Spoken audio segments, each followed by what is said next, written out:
right, so get ready, because today we're diving into something a little bit different. Oh. The world of long-distance running. Okay. And its surprising connection to writing. Interesting. You shared this really fascinating article with me. Yeah. About Haruki Murakami's book. Oh, yeah. What I talk about when I talk about running. I love that book. I'm so excited to dig in. Yeah. Murakami. Yeah. You probably know him for his novels like Kafka on the Shore. Mm-hmm. They're known for their surrealism and introspective style. Absolutely. But he's also a dedicated runner. Yes. And in this book, he really brings those two worlds together. It's true. One thing that jumped out at me right away was his advice about stopping each writing session. Okay. Right at the point where I feel I can write more. He actually compares it to saving energy in the tank. Interesting. Have you ever tried this approach? I have. Yeah. And it's surprisingly effective. Really? When you stop while you're still feeling energized, it's like creating your own personal cliffhanger. I love that. It builds anticipation, and you're practically itching to get back to it the next day. Yeah, I actually tried that with my latest project. Oh, yeah. And I was so much more excited to jump back in the next morning. That's awesome. It was like I couldn't wait to see what would happen next. I can imagine. Yeah. And it's a great way, I think, to avoid burnout, too. Definitely. Murakami talks about how pushing yourself to exhaustion can actually make it harder to approach the task the next time around. Yeah, it's like you hit a wall and then it's hard to start again. So it's like strategically stopping before hitting that wall. Exactly. So you're always eager to come back for more. I like that analogy. And this idea of pushing boundaries while staying within a sustainable limit seems to be a theme throughout the book. It's true. Another example is how Murakami talks about running being an internal race. Yes. Where the only opponent you have to beat is yourself. That's such a good point. Not about comparing yourself to other runners. Right. But about constantly striving to improve on your own past performance. Exactly. Which is a much healthier and more sustainable approach. I think so too. Wouldn't you say? For sure. I mean, there's always going to be someone faster or more accomplished. Always. But you can always work towards being better than you were yesterday. That's a great way to look at it. It's like that saying, comparison is the thief of joy. Yes. I can definitely see how that applies to writing too. Absolutely. It's so easy to get caught up in comparing your work to others. Ugh, it's the worst. And feeling inadequate. I know. It's much more productive to focus on your own growth and progress. Definitely. And it's fascinating to see how Murakami connects this idea to his personal life before becoming a writer. Okay. He owned a jazz bar. What? And was a huge baseball fan. I did not know that. I was surprised to learn that too. Wow. It really emphasizes the importance of downtime. Right. And having those interests outside of writing. For sure, it speaks to the need for balance. Yeah. And the fact that our brains often make unexpected connections. Interesting. When we're in that relaxed, diffused mode, like when we're walking or engaged in hobbies. The article actually even linked to a study. Oh, wow. About how walking can boost creativity. That makes sense. I'm definitely going to be scheduling more walks into my day now. I should too. And speaking of making big life changes. Yeah. Murakami's decision to fully commit to writing, even though he had a successful bar, really stood out to me. Yeah, that takes guts. It reminds me of the story about the general who burned his ships. Oh, yeah. When he landed on enemy territory. All right. Leaving his army with no option but to conquer. I love that story. It's that burning the boats mentality. Exactly. Murakami, in his own way, burned his metaphorical boats. He did. By leaving a comfortable life to pursue his passion. It definitely paid off for him. Speaking of dedication. Yeah. He's maintained a consistent writing and running routine for over 24 years. That's incredible. Waking up at 5 a.m. Wow. Writing for hours. Running and in bed by 10 p.m. That's dedication. He's incredibly disciplined. He is. And this level of commitment is something that comes up repeatedly in the article. Right. He doesn't just talk about discipline. Yeah. He lives it. He embodies it. It's like his entire life is structured around this pursuit of excellence. It's true. Both in running and writing. I admire that. You know, it's almost like he's viewing himself as this well-oiled machine. Prioritizing his craft above all else. Yeah. Do you think that level of strict routine is necessary for everyone to achieve success? That's a good question. I mean, I don't think everyone needs such a rigid schedule. Yeah. But I do think there's a key takeaway here. What's that? Murakami is showing us the power of prioritizing discipline over motivation. That's a great point. Especially for those long-term goals. It's so important. So it's not about waiting for inspiration to strike. Right. But about showing up consistently day after day. Yeah. Even when you don't feel like it. Exactly. Motivation can be fleeting, but discipline is what helps you power through those inevitable dips. I like that. And this ties in with another interesting point Murakami makes. Oh, yeah? About embracing challenges. Okay. He famously said, Let's hear it. having the kind of body that easily puts on weight is a blessing in disguise. Seems counterintuitive, right? It does. But he sees his predisposition to weight gain Yeah. as a motivator to stay active, Okay. which in turn benefits his writing. It's fascinating how he turns that into a positive. He's suggesting that even seemingly negative aspects of ourselves can be harnessed as fuel for our pursuits. I like that. So instead of viewing challenges as obstacles, Yeah, maybe we should see them as opportunities for growth and resilience. definitely. And that takes us to another one of Murakami's core beliefs, What's that? persistence. Oh, yeah. His advice is simple and direct. Okay. Just do it and keep doing it. Words to live by. He doesn't believe in shortcuts. Both running and writing require consistent effort over time, It's a marathon, not a sprint. which makes sense. Mastering any craft is a journey, Sure. not a destination. Exactly. It's about playing the long game, making those daily choices that support your ultimate goals. Couldn't have said it better myself. And it seems like gratitude plays a part in this too. It does. Murakami talks about feeling a sense of accomplishment, simply from being able to continue running, especially as he gets older. I can relate to that. It's a reminder to appreciate our abilities and find joy in the process, Absolutely. not just the end result. That's such an important reminder. This whole idea of pushing boundaries and embracing challenges reminds me of the analogy he uses about the fugu fish, Oh, the fugu. the deadly poisonous delicacy. Yeah, the one where the tastiest part is closest to the poison. Right. He points out that sometimes the greatest rewards come from taking calculated risks. It's about finding that balance, right? So it's finding that balance Yeah. between playing it safe and taking a leap of faith. Exactly. And this leads us to another one of Murakami's rules for himself. Yeah. No matter how slow I might run, I wasn't about to walk. I love that. It speaks to the importance of consistency For sure. and the fact that even small lapses can derail progress. It's true. It's like that saying about how a tiny hole can sink a big ship. Right. It's about understanding that those small, consistent actions are what ultimately add up to big results. And it seems like Murakami has a very specific mental strategy for tapping into that deep focus and discipline. Yeah. What is it? He once described himself as, Okay. I am not a human. I am a piece of machinery. I don't need to feel a thing, just forge on ahead. That's intense. It does sound a bit extreme, Yeah. but it's actually quite insightful. How so? He's essentially using a mantra to detach from his emotions and enter a state of pure productivity, He's flipping a switch like he's flipping a switch to access this inner machine. to access this inner machine It just gets things done. that just gets things done. And the article points out that a lot of high performers, like Michael Phelps with his pre-race rituals, utilize similar techniques to get in the zone. It's amazing how these seemingly unrelated fields, Right. running, writing, swimming, Yeah.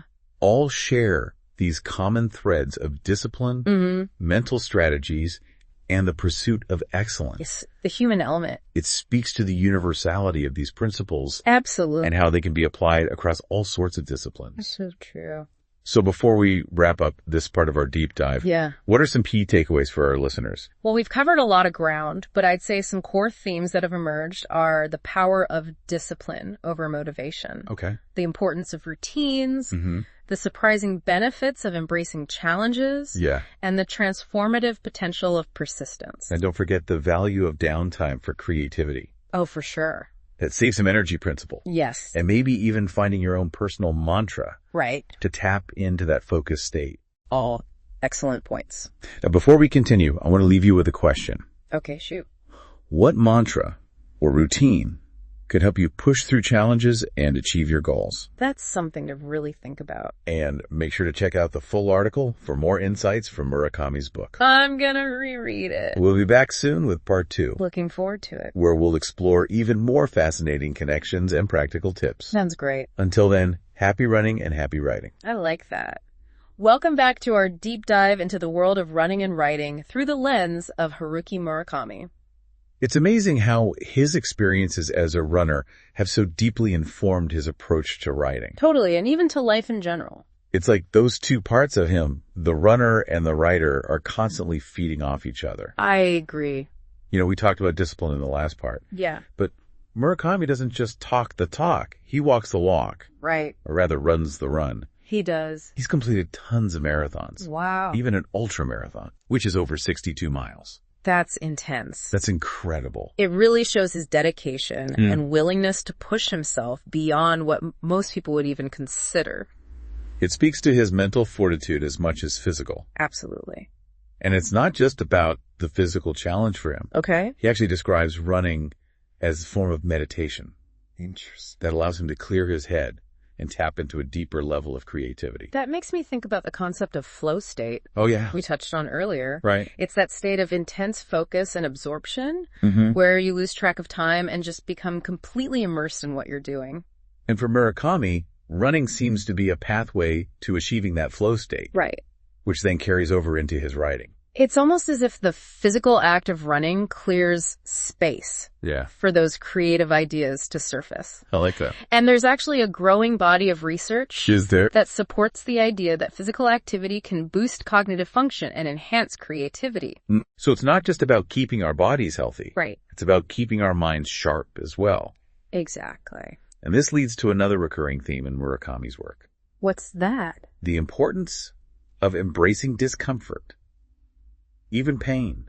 Interesting. He doesn't see these as things to avoid, but as essential parts of the journey. So he's kind of like challenging that ingrained human desire for comfort and ease. Yeah, and saying that real growth comes from pushing beyond those boundaries. I can see that. And I think this applies to creative pursuits as well. Definitely. The process of writing or creating anything really can be messy and uncomfortable. For sure. You're grappling with difficult emotions, Yeah. wrestling with ideas, facing self-doubt. It's not always pretty. But Murakami seems to be saying that it's in those moments of discomfort Right.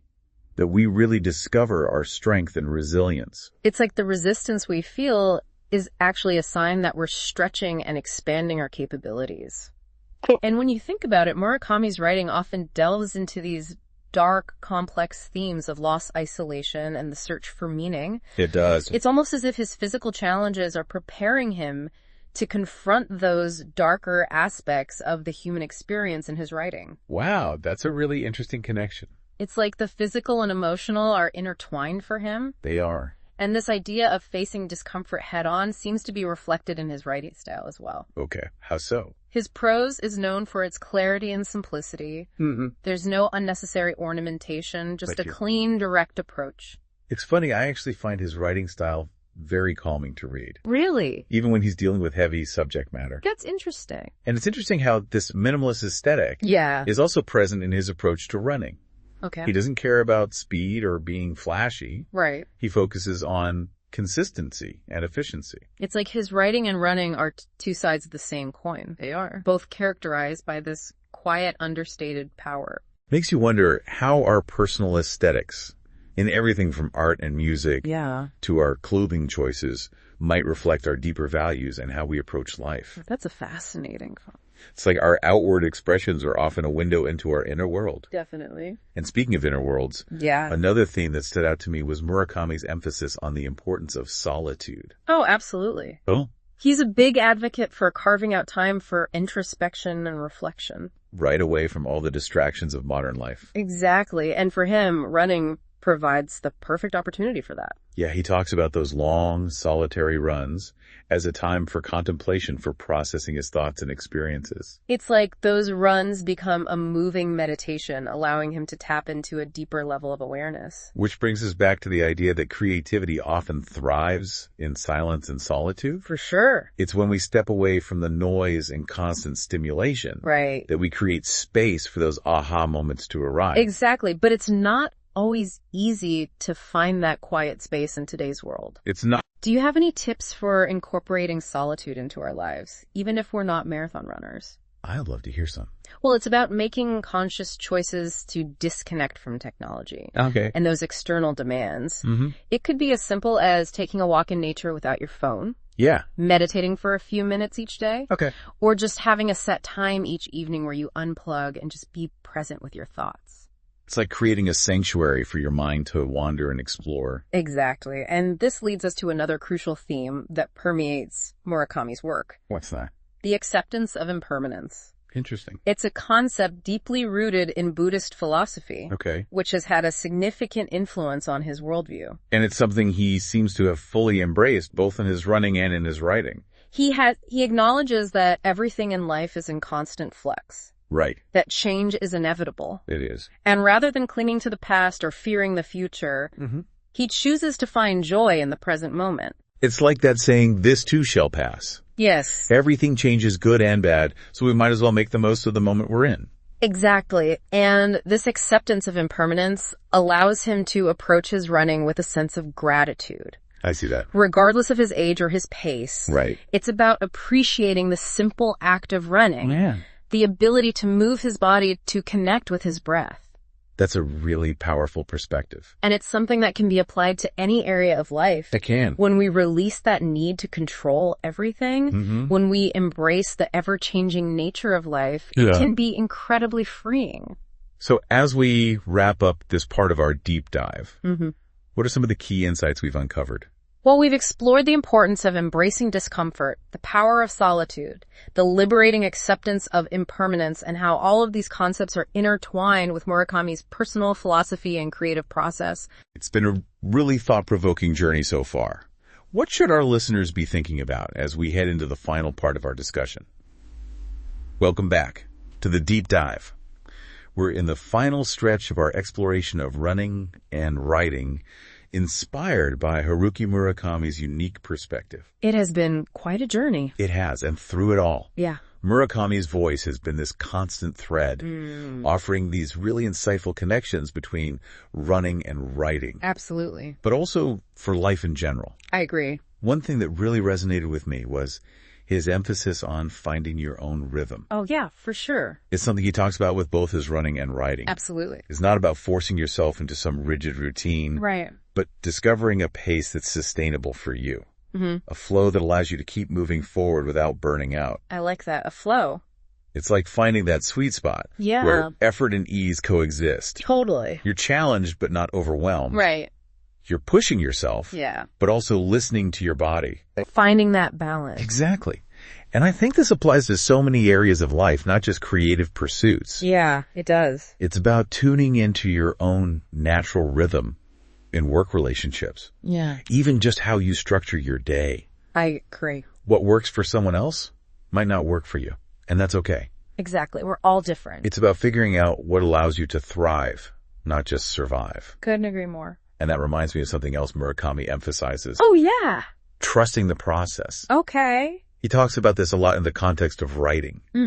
Letting go of that need to control every aspect of the creative journey. Right. And trusting that the story will unfold in its own time. Letting go of expectations. It's almost like surrendering to the mystery of it all. Allowing yourself to be surprised by where the creative flow takes you. That can be hard. Which can be really hard, especially in today's world where everything is so instant. Yeah. And we're constantly bombarded with information. We are. It's easy to get caught up in chasing outcomes. Yeah. And trying to force things to happen. Forcing it never works. But Murakami's perspective is a good reminder that sometimes the most beautiful and unexpected things happen when we step back and allow ourselves to just be present in the process, even when it feels messy or uncertain. I love that, embracing the mess. Exactly. And this brings us to another fascinating theme that Murakami explores. What's that? The power of the subconscious mind. Okay. He talks about how a lot of his ideas and stories seem to come from this deep well within him. Yeah. Almost like his conscious mind is just a channel for those creative impulses to flow through. He's tapping into something deeper. And he actually credits running with helping him tap into that subconscious realm. Interesting. So it's not about forcing ideas, Right. but creating the conditions for them to emerge organically. Setting the stage. It's about cultivating a receptive state of mind and then getting out of the way. Letting it flow. And it makes me think about those moments when a great idea seems to just pop into your head out of nowhere, like when you're taking a shower or going for a walk. Those are the best. Those are oftentimes when our minds are relaxed and open. Right. Not actively trying to think. We're not forcing it. Which brings us back to that idea we talked about earlier. Oh, yeah. The importance of downtime and leisure for creativity. I'm a big believer in that. It's those moments when we're not actively trying to produce that our subconscious can really work its magic. It's true. Give your mind a break. Absolutely. It's about finding that balance between focused effort and restful surrender. I love that. Between pushing ourselves and allowing ourselves to be guided by a deeper wisdom. Finding that flow. And as we approach the finish line of our deep dive, I think it's important to touch on one final theme that resonates strongly throughout Murakami's work. Okay, what's that? Finding meaning and purpose in our pursuits. This is so important. He believes that our passions, whether it's running, writing, or anything else that truly lights us up, shouldn't just be hobbies or distractions. Right. They should be expressions of our deepest selves. Okay. Ways of connecting with something larger than ourselves. Finding your why. And this sense of purpose is what fuels his dedication. Yeah. What allows him to push through challenges and stay committed over the long haul. I can see that. It's about finding that spark of inspiration. That driving force that infuses our efforts with meaning and gives us that sense of fulfillment. It's about finding your passion. So as we wrap up our exploration of running and writing through the lens of Haruki Murakami, Yeah. what are the key takeaways we can carry with us? Well, we've discovered the importance of finding our own rhythm, trusting the creative process, tapping into the power of the subconscious mind, and finding meaning and purpose in what we do. Yeah. And these are all lessons that we can apply to not just our creative pursuits, Right. but to all aspects of our lives. Murakami's unique perspective has offered us a really insightful look at the connections between mind, body, and creativity. It's been an inspiring journey. It has been. I encourage you to reflect on these insights and see how they resonate with your own experiences. What passions ignite your soul? What routines or rituals help you tap into your creative flow? What challenges have you overcome that have led to unexpected growth? These are the questions that can guide us all towards a more fulfilling and meaningful life. Until next time, may your runs be long and your words flow freely. That's beautiful. I love that.